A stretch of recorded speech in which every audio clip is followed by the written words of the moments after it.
I'm here representing myself and many clients and patients I work with as a trans outreach coordinator at Howard Health Center. Howard is a community health care organization serving Chicago for over 40 years. We have clinics in Uptown, Lakeview, Rogers Park, and Inglewood. I have lived in Chicago for over 10 years, and I'm hopeful that today's testimony brings hope and safety for all people who wish to use bathroom in peace. Day in and day out, I work with people to help them access a variety of services like medical care, counseling, HIV testing, and more. Out of the many life issues that trans people deal with, going into the bathroom that matches their identity should not be a cause for concern. Trans people go to the bathroom to be attacked, just like everyone else does. We shouldn't be questioned or interrupted while we are going about our business, washing our hands, and heading out for the rest of the day. While at Howard Brown, several of my clients have told me stories of trying to go to the restroom at a McDonald's on Chicago Avenue. My clients tell me that there is a security guard that follows them into the bathroom at McDonald's and asks them, what are they doing there? And tells them that they are in the wrong bathroom. Why is this officer following people into the bathroom? If a security guard is supposed to help people feel safe, why is he harassing people while they are going about their business? That is not creating safety. What this guard does is violent. It creates chaos, transphobia, and encourages other people to target my clients for violence and hate. If Chicago as a city were to regulate who goes into the bathroom, what were to happen then? Would security guards like this be posted at every restaurant? Would every public place have a guard that decides who gets to go into the restroom? How will this create more safety for Chicago residents? This bathroom issue is rooted in fear and misunderstanding. Trans people want to go to the restroom and go about their business. Chicago, my home, should allow trans people to use the bathroom that matches their gender identity. Thank you. Thank you, Ms. Holloway. Vincent Samar. Yes, my name is Vincent Samar. I teach at Loyola University Chicago and Oakland Community College in philosophy and law at Chicago Kent College of Law, including sexual orientation and the law. I would like to address the issue of privacy regarding a transgender person's use of a bathroom or locker room based on her own gender identity and why it is important not to require first showing a biological marker that may appear on some government-issued ID. It would appear that the issue of concern this opens up is whose privacy should govern when it comes to the use of multi-occupied bathroom and locker rooms, the transgendered person's choice to use the bathroom or locker room consistent with her gender identity, or other non-transgendered users who may wish to keep private from others not of the same biological sex the physical appearance of their own bodies. In effect, this is a conflict between the performance of a private act on the part of the transgender person and the restraining of access to private information on the part of other bathroom locker room users. Here, the private action encompasses not just the use of the bathroom or changing facilities for the usual purposes of excretion, washing, showering, and changing clothes. While these are clearly private actions, since their description without the inclusion of any additional facts or causal theories would not suggest a conflict with any other person's basic interest, this is not where the description ends. More importantly, private action, as the term is being used here, is essentially a private action that prima facie would not appear to intrude on any other person's basic interest at stake. Still, it might be questioned whether a transgender private action couldn't just be accomplished in the bathroom, locker room, or fitting to his or her biological sex at birth. Indeed, if all that was at stake in defining a transgendered action were the particular functions they were directed to, there would be no issue. But that is not what is at stake for the transgendered person, nor is it the correct description of the action involved. The transgendered person sees using the facility consistent with her gender identity as itself an act of gender expression. It is not an action merely in service to her identity, but an action defined by identity. The expression of her own personal identity is thus, in the main, a constitutive part of the very private act she is performing, not just a place for its performance. Just as the creation of a painting is not just a bunch of colors put on a canvas, but an expression of the artist and what the artist is seeing.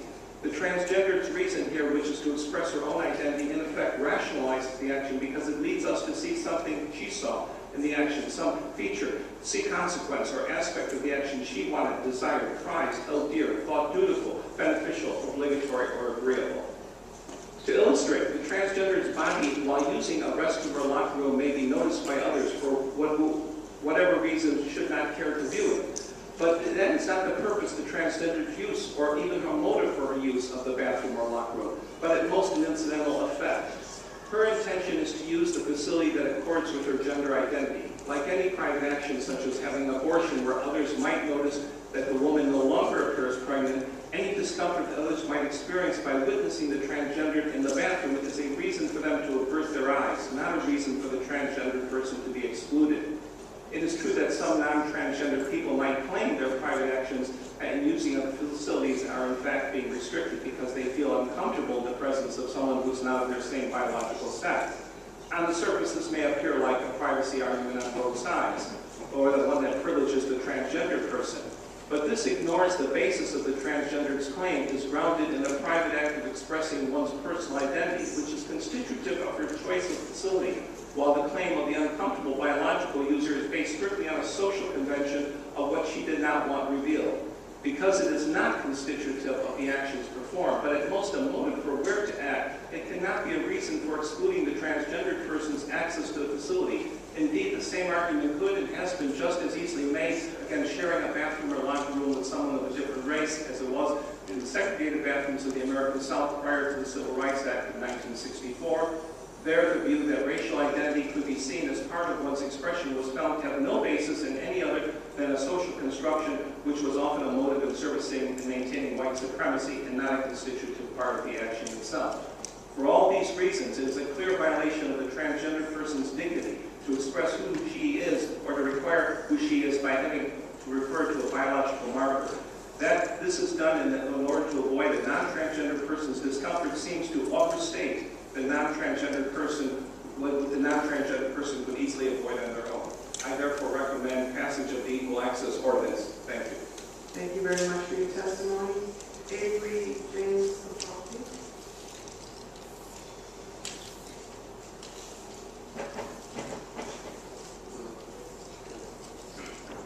You can just speak into the mic. I would just first like to start off with saying I'm speaking on behalf of myself, but also in honor of one of my closest friends who was transgender and recently took her life in January. So this is kind of almost dedicated to her, and in hopes that people like her and future friends like her will not have to do things like that because of their transgender identity and their lack of acceptance in this world. My name is Avery James Capaldi. My preferred pronouns are they, them, their, and theirs. I am a 20-year-old individual who identifies as transgender non-binary and also a member of the intersex community.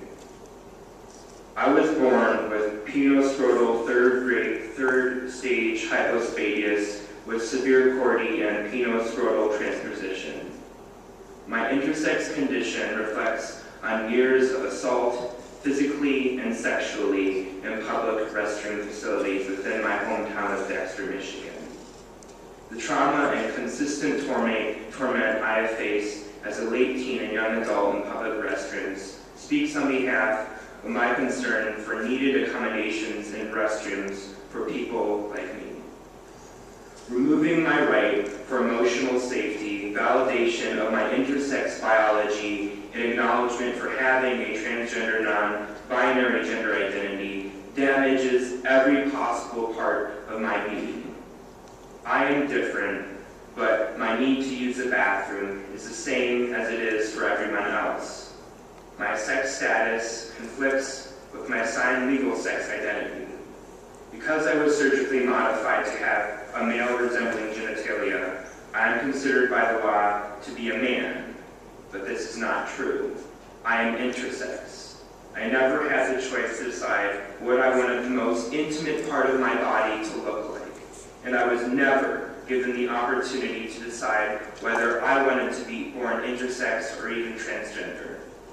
But given my differences, I am proud to be who I am and feel I should not have to conform to a binary restroom format because I was forced to look a certain way. Having the choice to go to the bathroom where I please creates a present of equality, a part of life that is so ever precious to me. I wish to preserve and protect it for myself and others like me, especially my friend who took her life recently this January. Thank you. I'm sorry for the loss of your friend.